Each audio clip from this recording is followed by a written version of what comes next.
Hello, Degens. Welcome to Degenerate Takes. I am the Brofict one, AJ, and we got some news out of the PGA after LIV Golf really dominated the golf news cycle last week and this weekend with their event in Bedminster.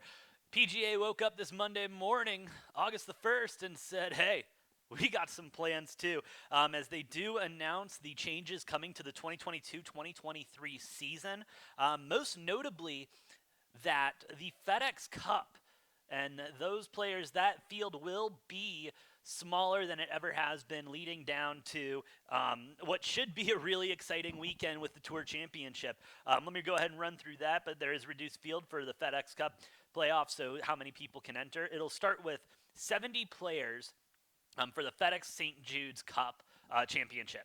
Excuse me. And the big thing about those 70 players is those 70 players going into the 2023-2024 season will then be exempt and be able to join the tour, not having to requalify, as they do move to a calendar-based schedule. Then that field of 70 is going to be cut down to 50 for the BMW Championship, and then all the way down from 50 to 30 for the Tour Championship. LIV Golf is the PGA. It came out. Jay Monahan came out and said, "We've been hearing the fans. We've been hearing what's going on. They want more excitement, more consequences for the Cup, and so this is what we're going to roll out. This will start next season." So this one will be everything's still going as is for this season. Nothing's changing this season. This will start in the next season. This is obviously, and I know, you know what, let's get through the facts and then I'll give my thoughts. Because then, on top of the FedEx Cup being cut down all the way to 30 for the Tour Championship, this is going to be the year of record prize money for the PGA. Obviously, this year they did boost some pots and everything to make it a little bit more.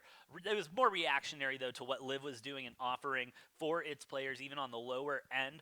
But it's going to keep going up, including 8 invitationals with money ranging from $15 to $25 million a pot.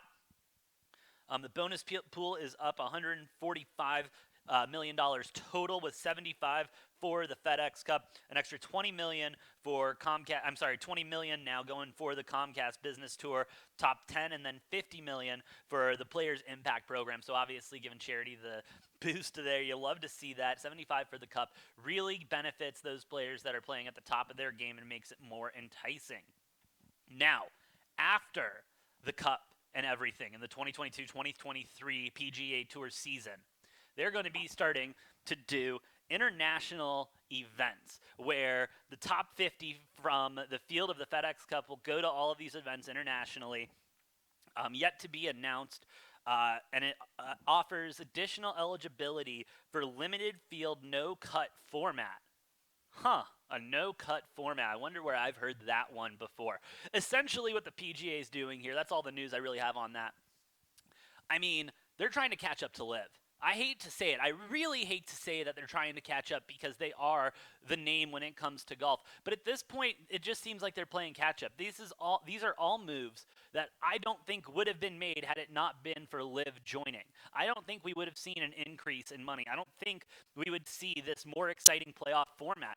I don't think we would see the extra 50 million going to the Player Impact Program. I don't. And the reason being because they had no competition. It was the PGA Tour, the Senior Tour, or the LPGA. And honest to God, I'm a degenerate in everything, but I would not bet on any of the British leagues, Asian leagues, or anything like that, just because I can't find it, I can't see it. LIV Golf I can find and I can see. It might be hard for some of the traditional golf fans, but yeah, YouTube and these streaming platforms are going to be the way. The PGA is catching up in this point. The limited field and the no-cut format for whatever events they do, I mean, come on. Obviously, they've had no-cut formats in the past for different pro-ams and stuff like that, but who cares? All right, this is obvious. The only reason they're doing this is because it seems to be working for LIV. It seems to be working. They're still around. There's still a buzz. People are watching, whether people want to admit it or not. People are watching and going to these events. I really think this is a good step. If you're a PGA Tour purist, this is a great step for the PGA in order to remain competitive with LIV. The players are finally going to get their due with the pots being increased. The playoff format is going to be extremely exciting because every swing will matter, every stroke will matter, and it's going to make the playoffs a hell of a lot more enjoyable and a must watch as if it already isn't. It will be interesting to see if LIV reacts to this. Obviously, I don't think they will because I really don't know how much more they can do, as the PGA is what's reacting to LIV at this point.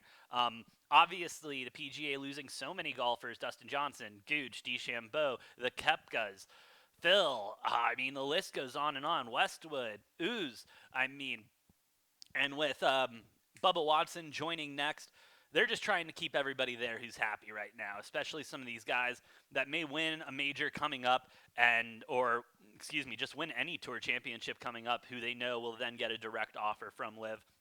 So they're doing what they can to survive and to stay around and to grow.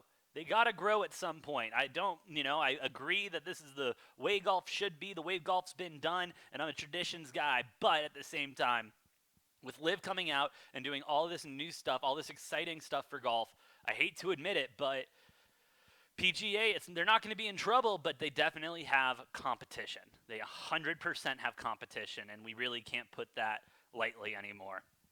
But hey, that's all I got on the new PGA schedule coming in 2023-2022 season. I've been the Brofict One AJ, and hey, you can, if you like it, right down there. It should be over here. Yeah, like, share, subscribe, do the thing. And of course, you can follow us on Twitter at DGenTakes, at Brofict1 for myself. And, stay tuned. We'll obviously be covering all LIV and PGA news as it comes across the desk. And so make sure you're subscribed. But with that being said, I've been the Brofict One AJ, and we'll see you next time on Degenerate Takes.